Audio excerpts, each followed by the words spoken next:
Hey guys, I hope you can hear me. It's quite loud. Today we're in Vietnam and specifically we are in Saigon, and I have a great hotel review for you today. So today in Saigon we are for 3 nights in the Intercontinental Saigon. So I can't wait to see what the rooms will look like. Also pool, breakfast, we will check out everything for you as always, so let's go. Alright, hey guys. So now we're in the room, the king room of the Intercontinental, so let's have a little walkthrough as always. Let's start. This is a very basic room. We unfortunately didn't get any upgrades. Bit of a bummer, apparently the hotel is a bit full, but still, have a look. I actually really like the design. It's a little bit more on the elegant side, not super modern, but it's a really lovely touch with all the wood, and you have this kind of very fancy looking chair. Big TV obviously, and also a little welcome gift of fruits here, which is lovely. Other than that, yeah, it's pretty basic, to be honest.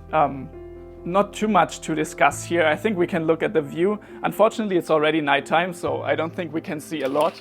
But if you want to have a look, this is what you get. So this is a fairly high floor of the 13th floor. You can see a couple of these towers back here in Saigon, if you can see that on the video. Not too easy to spot. Other than that, we of course have a really nice bathroom. I really like that. It looks like we can actually open up these walls to give our bathtub a little bit of extra light.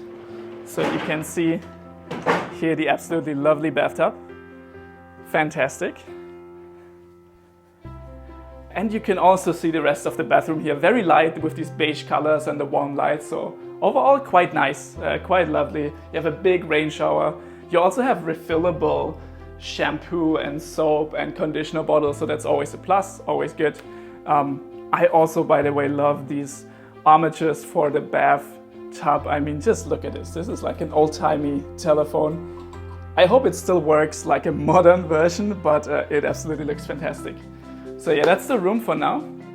Can't wait to see how the rest of the hotel is. We unfortunately don't have lounge access, but we will look at the pool. We will try out 1 or 2 of the restaurants and see how it goes. And of course, breakfast, the very big thing. So let's see.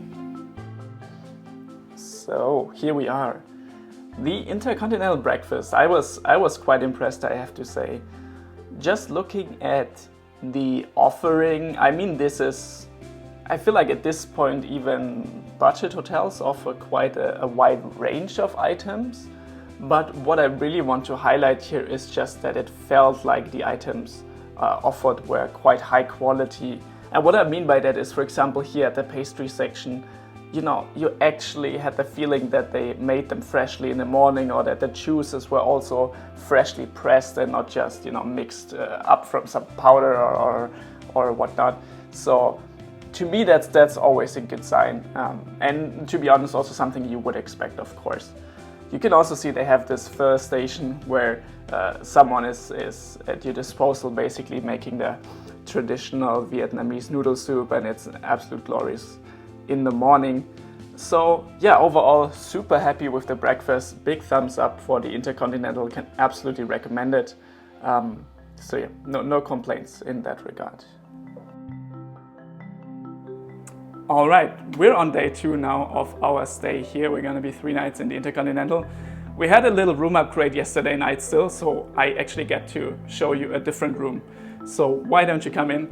This is I believe it's just called the Corner Suite. We're on the same floor, the 13th.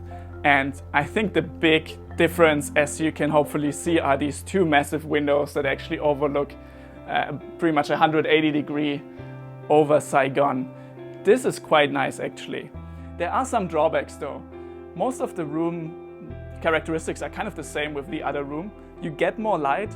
The downside is, as you could see in the other room, here actually with the bathtub, it is inside the bathroom. So if you look in here, the bathroom is pretty much just enclosed. You don't get any windows or anything. So if you really focus on the bathtub, if that's very important to you, you might want to actually try to get the regular king room here.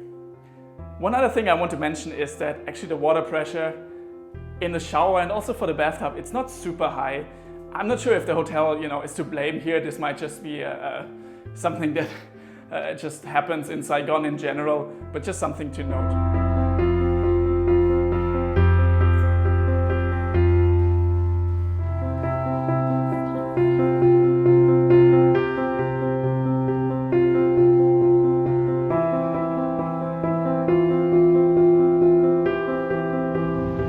As you can see, we just tried out the pool. Just a few words to the pool. It's actually quite nice. You can really see that on the one hand the building is a bit older and also the pool feels a bit older. You can see it on the tiles and the glass, it's a bit chipped and whatnot. But overall, as you can see here, it's not super big, but quite lovely. And you have this like fun little window here that you can look sideways and see people swimming. So overall, yeah, quite nice. It's on the 3rd floor. You cannot really hear the street noise that much, so that's also quite good. And for some reason, even though it's Saturday evening, there's no one here, so I don't know if that's always the case, but very nice so far. And from the pool straight to the restaurant. We only tried out this one, the Market 39, which is also where you have the breakfast buffet, simply because at least on the weekends they have this seafood buffet. It's around $50. We had some hotel credit to use for that, and as you can see, it looks amazing. You have unlimited amounts of freshly grilled lobsters, fresh oysters, shrimp, sushi, and really anything that's seafood related you can find here. It was quite busy, as you can see in some of the video. I think it's quite popular, especially on the weekends, to come to this place. I think most of the guests are not hotel guests directly, but rather enjoy this as a nice night out. But yeah, absolutely nice. You also have full dishes, kind of. There were also some meat-related dishes. You could just see the roast beef in the background. You had some soups of all kinds of sorts, and of course the sushi. So really nice. Can absolutely recommend that. After our dinner, we also tried out the bar. This is called the Library. This is right next to the reception and to the entrance area, a little bar, and it was pretty much deserted, to be honest. When we went there, very little action going on there, but it's quite a nice bar. I felt the cocktails were a bit expensive. I remember it was around 15 to 20 US dollars, which is quite pricey, especially for Vietnam, but at least you have the option. I think that's nice. So it's been a couple of days. I'm actually back home, and I want to reflect a bit on my stay at the Interconti and whether you should stay at it, whether you should consider some other hotels. So let me first talk a bit about what's available in Ho Chi Minh City, because I was actually quite surprised, it being a 6 million people city, that you have a fairly limited amount of international brands. So when we're actually looking at what's available, you can see here that I basically only see around 9 properties that are kind of, part of bigger chains that might be interesting in terms of, having some status advantages or such. In terms of the range, you can see that it varies a bit. So this is just, I pulled out 7 nights at booking.com for a random January week to give you a bit of an idea of how much it costs. But you can see that it ranges from around $100 for some of the cheaper options like the Pullman or the Park Royal, all the way up to, at the top, you look at the Vin Pearl, which is like a autograph collection hotel of the Marriott chain, as well as the Park Hyatt. So depending on your budget, and of course depending on the dates you might want to check, of course the Intercontinental does not hold up to a hotel like the Park Hyatt that really is top of the line. And I did see some of the photos for the Vin Pearl that's in this massive tower, new tower that has been built in Ho Chi Minh City, and it looks amazing. For my travel dates at that time, we basically had 3 options. Those were either the Sheraton, the Intercontinental, or the Sofitel. Now, the reason for me why I chose the Intercontinental over the other 2, that one was a bit of a tough one actually for me. They were all around $150 per night, which overall I think is quite a fair price for such luxurious hotels. Of course, in Vietnam, hotels are a bit cheaper, but still. My gripe with the Sheraton, and I stayed there around 10 years ago or so, is that it is quite old school.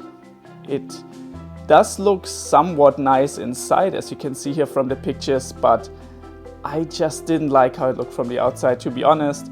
And also I didn't have a high status, or still don't, with Marriott, so I didn't foresee any real benefits for me there. If you have a high status, maybe it might make sense, but then you might want to consider the Vinpearl if you have the budget for it.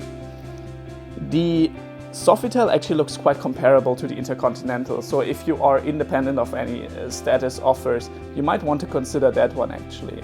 In terms of location, all these hotels are pretty much concentrated in the city center of Ho Chi Minh, so I don't think there's any hotel that really stands out in terms of location. They're all quite decent and you can walk around anywhere quite easily. I chose the Intercontinental because I also have a status with them, and I also found a promo offer where they gave me some credit voucher for the hotel, I think it was $100 that you could spend within the hotel facilities, which was quite interesting. Otherwise, to be honest, for me personally, the Sofitel Saigon also looks very nice. I walked past it a couple of times also. It does look quite nice as well. So I couldn't really give you a recommendation for either one of those. I think it depends on your status and also on how much they charge per night for your travel dates. So overall, I'm actually quite happy with the Intercontinental. The breakfast was really good. It really stood out to me. It felt like good quality, when it comes to the pastries, for example. I feel like at cheaper hotels, you also have drier pastries. Seems to be a bit of a correlation. And of course, you have, all of your Vietnamese, like pho and some other dishes in the morning as well. You could tell that the hotel was a bit older, but then I feel like that's the case for most of the hotels and for most of the buildings in Ho Chi Minh. I guess there's not a high turnover yet, although I saw that there were a lot of construction sites going on. But overall, I think I can recommend this hotel. I don't think you can go wrong for the value you're getting at around $150. Of course, if you get it cheaper, even better. So yeah, that's basically my take from the Intercontinental Saigon. After that stay, we actually traveled to Da Nang in Vietnam as well. So if you want to see more about the Hilton Da Nang that we tested, and spoiler alert, why I did not like it that much, I'll probably link it up or in the description below. That's it from my side, so see you in the next one. Cheers.